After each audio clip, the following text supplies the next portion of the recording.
So today we are meeting here near the nation's capital, the capital of the largest economy in the world, to discuss how data is going to transform our businesses. One of the reasons we are here in Washington, D.C. is that data regulation is very high on the legislative agenda of our policymakers. In fact, later this week, Mark Zuckerberg, the CEO of Facebook, will be testifying before Congress again. We're also here in the Washington, D.C. capital area because this is the home to many of CardLinx's largest members. We're here, as you can see, at a Hilton hotel. Many of you have noticed as you came into the hotel that Hilton's headquarters are just 2 blocks away. Any of you who stayed at the hotel, let me get a quick show of hands. How many of you stayed here at the hotel last night? A number of you. If you looked outside the window, you saw the tallest building in the area is the Capital One Tower. Another one of CardLinx's members is based here. Some of you will have meetings in suburban Maryland where many Fortune 500 companies are headquartered, and many of you will drive by Total Wine headquarters. Total Wine is another CardLinx member, the largest independent wine and beer distributor in America. So we have plenty of reasons to be here. And just like your companies, those companies are thinking about how data is going to drive the next generation of their business. What will the new rules of data mean for your companies? How can companies acquire new and differentiated data sets? And how can your companies use card linking to digitally engage with customers? Those are some of the key questions we are going to cover today. Good morning. My name is Silvio Tavares. I'm the President and CEO of the CardLinx Association. It is a real pleasure to welcome you to our conference today. As I look out from this stage, I see a lot of familiar faces, a lot of old friends, but we also have quite a number of new faces. I would love to just get a quick show of hands. For how many of you is this your first CardLinx conference? Oh, wow. Wow, it's even more than I thought. Right, it's almost half of the attendees. This is your first CardLinx conference. And you're going to really have a unique and differentiated conference experience. There are 3 key things that are different about our conferences. First of all, they're senior level. The most common title at our conferences is actually CEO, followed closely by Senior Vice President. Secondly, our conferences are interactive. One of the things you'll notice is after every keynote, we'll have an opportunity to engage the keynote speaker in conversation and moderated Q&A. That's why we actually have these nice, comfortable white chairs up on stage, because we're going to be able to interact with them. If you look at your agenda, you'll see that we have several networking breaks throughout the day. I think I counted 4. So you're going to be able to meet every person you want to. Third key thing is we are multi-industry. So we're unlike most of the other major conferences that focus on payments or retailing. We have many of the largest merchants here today. We have many of the largest payments companies here today. We have many of the largest banks here today and many of the largest tech companies. So it's very multi-industry. So make sure you introduce yourself to the person sitting next to you on the left and on the right, because that person could very well be your next business partner.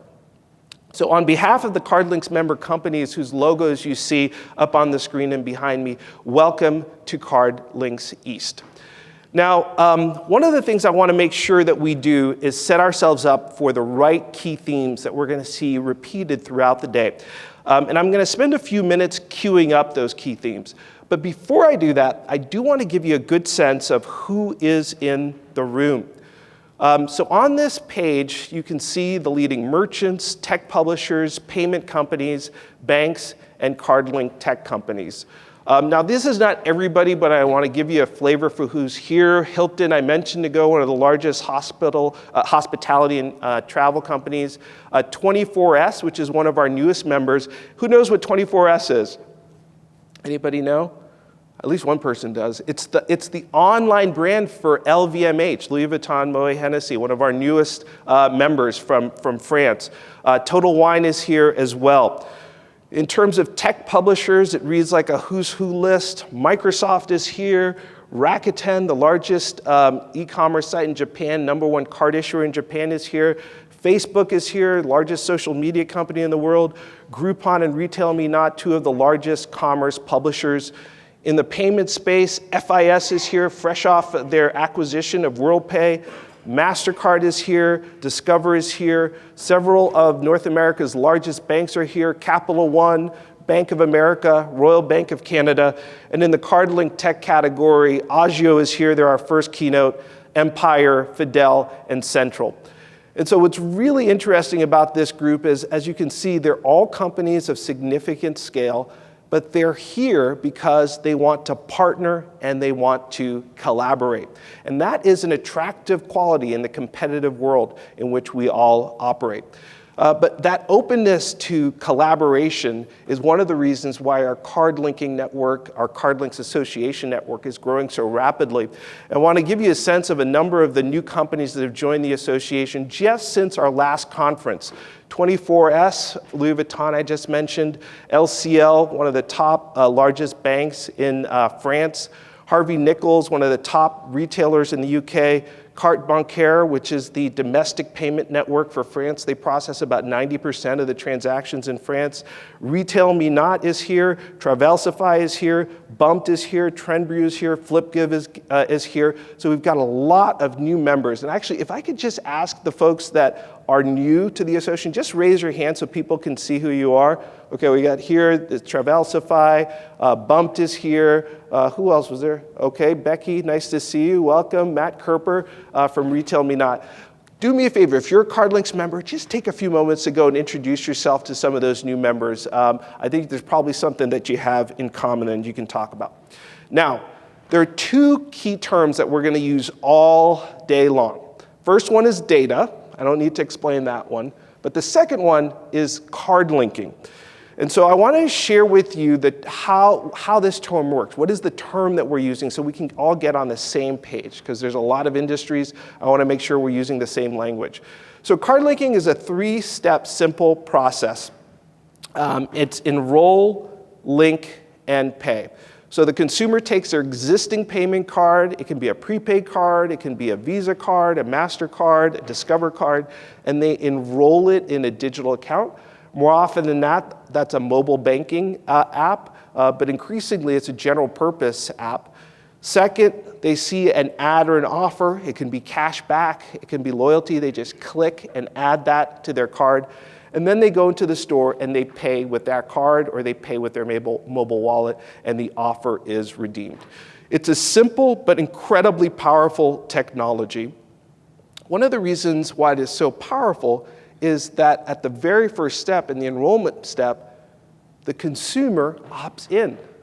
They give you permission to advertise to them. We'll see that that is incredibly important for the future of advertising. Second key thing about this powerful technology is it's data-driven. As soon as you link that card, which has all of your offline transactions, as soon as you link that to a mobile app, then you're connecting the online and the offline, and that is what enables the machine learning that so many of the companies in this room are using for targeting and customer acquisition and loyalty. So this is an incredibly powerful technology, and it's growing very, very rapidly around the world. Now, because it has grown so rapidly, we are seeing that, in fact, card linking in some ways was a technology that was ahead of its time. When we started the association 5.5, 6 years ago, many merchants were still trying to figure it out. But in an uncommon twist of fate, the whole market now has come to look at card linking as the premier advertising technology. There are three key things that have changed to make that happen. First is data regulation. As I mentioned a moment ago, we've had some phenomenal missteps. Everything from large-scale data breaches to misuse of consumer data.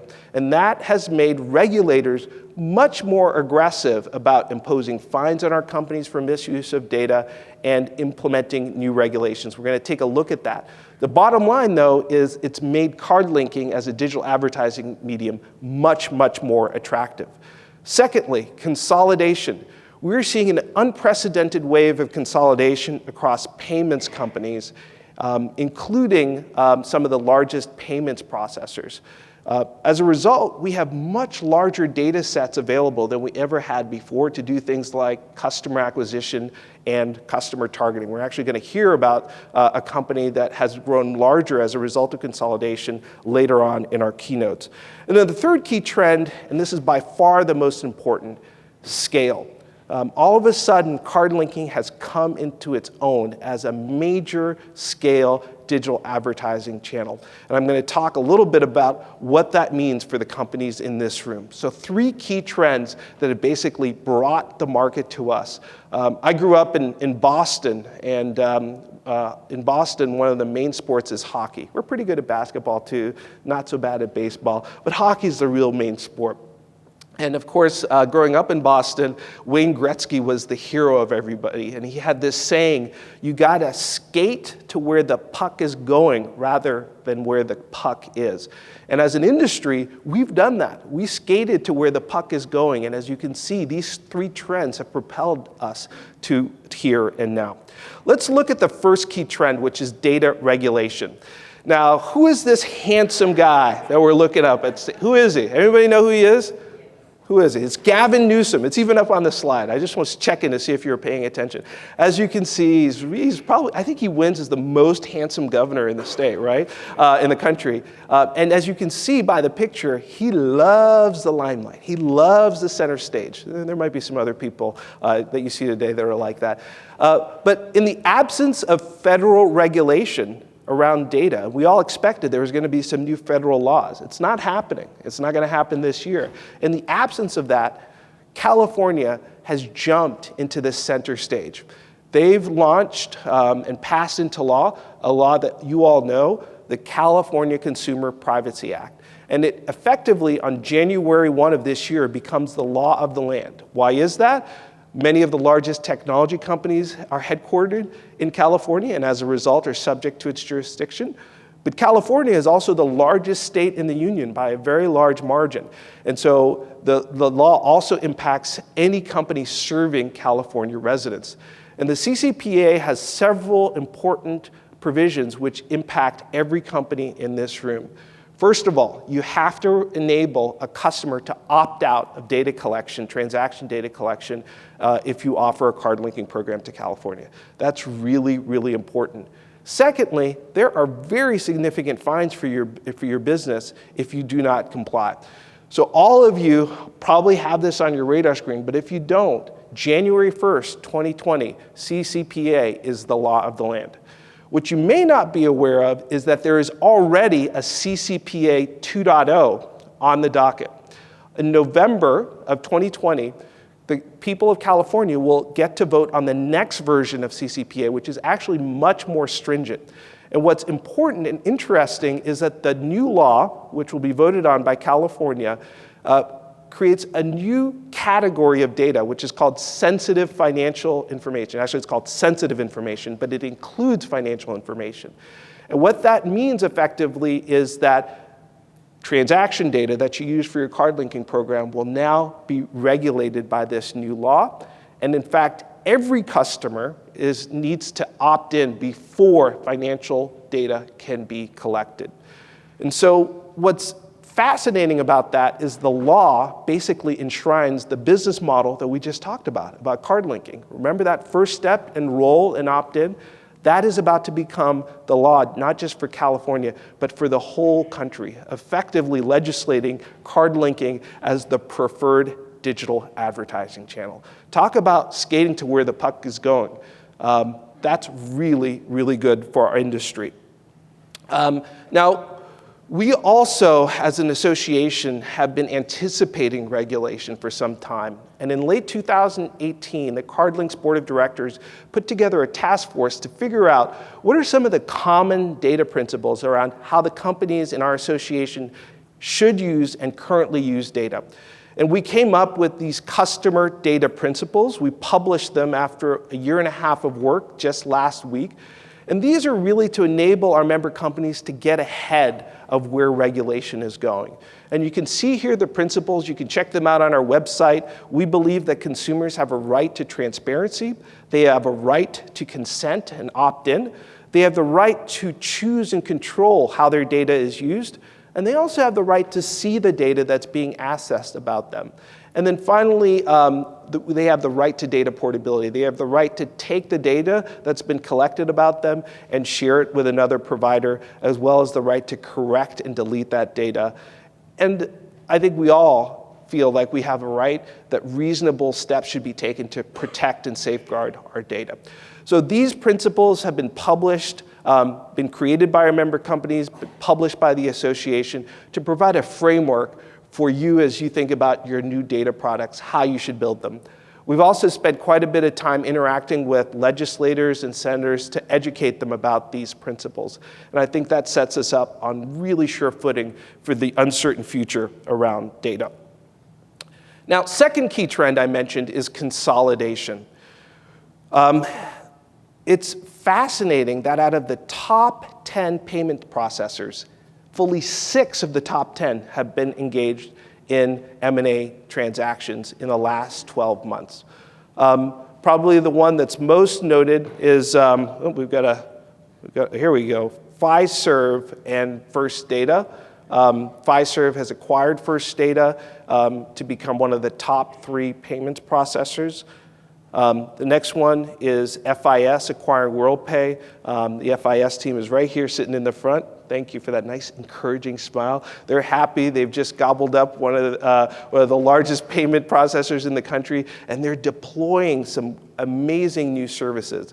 I fundamentally think this is really good for our industry, and you're gonna agree with me when you see FIS's keynote later on, how they're leveraging the power of data across both their issuing business and their merchant-facing business. That's a second key trend. For all of the companies in this room, introduce yourself to some of these much larger companies because they have access to data on a much, much larger scale. Third key trend is scale. And this is by far the most important trend that we're seeing, and we're going to discuss it throughout the day. This is a chart of the top 10 issuers in the United States. And what you can see is you have the logo and name of the company, and then on the far right, you see whether that company has a card linking program. Now, 2019 is the first year where actually the majority of the top 10 issuers in the United States have a card linking program. Now, that's great for the industry. It means many consumers now have access to card linking where they didn't have it before. But importantly, if you're a merchant in this room, it means that you could reach most US households now with the card linking digital advertising channel. And that's never been the case. The fact that these banks have opened up their mobile banking apps to card linking also means that for all the other participants, whether they be merchants, whether they be publishers, we've now trained the consumer to look for deals in their app. Not just the mobile banking app, but the general purpose apps. So we're seeing tremendous growth. And the fascinating thing about this is, if I showed you charts of the top 10 bank issuers in Japan, the top 10 bank issuers in Korea, the top 10 bank issuers in France, all of them, the charts would look like this. And so all around the world, this medium is being adopted as a key way to engage your customers. And we, every year, do a poll of all of our members, and we ask them, how quickly are your card linking transactions growing? And what you can see here is that fully 44% of our respondents, the largest slice, 44%, said that their card link transactions are growing by more than 100% a year. More than 100%, 44%. So not only is card linking a scale advertising channel, it's also growing incredibly rapidly. Perhaps the best example of this is this picture of a smiling, middle-aged, bald man. I know you're looking at one. There's a guy on the screen I want you to draw your attention to. This is the launch of Apple Card. How many of you have an Apple Card already? I just be a quick show here. Okay, right. Quite a few of you. Why is he smiling? This is David Solomon, the Goldman Sachs chief executive. By the way, Goldman Sachs in their last quarter missed expectations, but he's got a big smile on his face, right? And the reason is the Apple Card has been the most successful card launch ever in human history. We don't have the statistics yet. I happen to actually have dinner with our board of directors, and they have a lot of great information. And they didn't tell me the statistics, but it is very clear based on the metrics, this is the most successful card launch ever. So congratulations to their partners at MasterCard who are sitting here. I see Ethan there taking a swig of water. Really, really great success. But what's interesting about this is they did one thing that you wouldn't expect from a card issuer when they're launching first, right? Because they're not in this for the credit card business. They're in this for the digital engagement factor. So those of you that have opened up a new Apple Card will see that what they are focusing on is not so much your spending, but it's much more the digital engagement. With Apple Card, you get daily cash on every purchase, no limits. You receive 3% daily cash on everything you buy from Apple, 2% when using Apple Pay, and 1% on everything else. And we're giving you even more ways to get daily cash. At select partners, starting with Uber and Uber Eats, you'll get 3% when you use your Apple Card with Apple Pay. Sounds like card-linked offers, right? That's exactly what they're doing. And they started with Uber and Uber Eats. They've since added Duane Reade. They've since added Walgreens. They've since added T-Mobile. And those of you who have an Apple Pay card, you realize that this is all about digital engagement. It's about giving you another reason to pick up your Apple iPhone every morning. Every morning when I pick up my Apple iPhone, the first alert I see is, congratulations, Silvio, you just got $2.25 in cash back. Really driving digital engagement with the card-linked offers. My prediction is that this card is going to be one of the top 10 issuers within the next year because of how they're driving digital engagement and doing it at very large scale. So 3 key trends that we're going to cover today. Data regulation. By some happenstance, we've skated exactly to where the puck is going to be. Card linking has become the digital advertising channel of choice. Through consolidation, we have access to much larger data sets than we ever did before to use for customer acquisition, customer loyalty, and digital engagement. And if ever there was a question as to whether there is scale in card linking, not just in the US, but around the world, that question is answered absolutely yes. We have ignition, Houston. So 3 key trends, and we have some amazing speakers that are going to be addressing these trends for you today. Our first keynote is going to be from Agio. David Crystal is here, the founder and CEO, and Brandon Doles, who leads business development. They're going to be talking about how do you think about card linking and data as a way to drive digital engagement. You know, historically, we've thought about card linking as a way to drive increased transactions on our card if you're an issuer, or you've thought about card linking as a way to drive sales if you're a merchant. But increasingly, we're seeing companies around the world thinking about card linking as a key digital engagement driver. I just gave you the example of Apple, but there are many, many more. So we're looking forward to learning what David and Brandon have for us. Right after that, we've got Dan Nevias. He's the CEO of Current Media. They're a crypto and cashback reward offers platform. And what they've enabled consumers to do, over 2 million consumers, is download an app, stream their music and other media through that app, and then get paid for their digital attention. They've enabled consumers to monetize their attention through crypto rewards and cash back. Next up, we have Gas Buddy. Sarah McCrary is the CEO. How many of you guys use Gas Buddy to find cheap gas? A lot of you. Look at that. Gas Buddy is one of the top 3 apps on the Apple App Store for travel. What they figured out is that there's a lot more that they can do with your attention besides enabling you to find the best value gas. They're also enabling consumers to get rewards at merchants around the world, driving a much higher level of digital engagement through card-linked offers. We also talked about regulation in the opening comments, and we're really, really pleased to have Frank Torres, who's been here on Capitol Hill for the better part of a decade. He has relationships with most of the leading legislators here in Washington, D.C., and he's going to tell you what's coming next in regulation. So that's a really important aspect of what you need to take away from today. Our next speaker is going to be Alex Kinnear, who's the founder and CEO of GetUpside.